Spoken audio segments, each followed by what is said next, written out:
niekedy v minulosti si mala proste veľa rôznych kebyže nástrojov na to, ako si či už komunikovala, alebo získavala informácie, hej. No a v dnešnej dobe máš jedno zariadenie, ktoré ti pokrýva vlastne všetky tieto veci. Tebe sa uľahčil veľmi život v tom, že nepotrebuješ niekoľko rôznych nástrojov, niekoľko rôznych technológií na to, aby si dosiahla nejakú akciu, hej. No.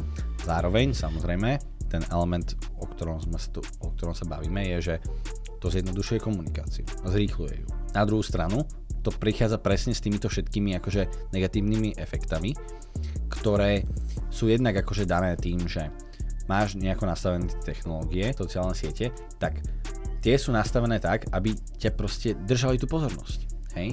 Takže samozrejme, že ti posielajú notifikácie a tento ti lajkoval, tento ti napísal a tak ďalej, pretože chcú tvoju pozornosť, pretože ju monetizujú. Čiže technológie ti na jednu stranu pomáhajú, na druhú stranu z teba robia takého proste väzňa.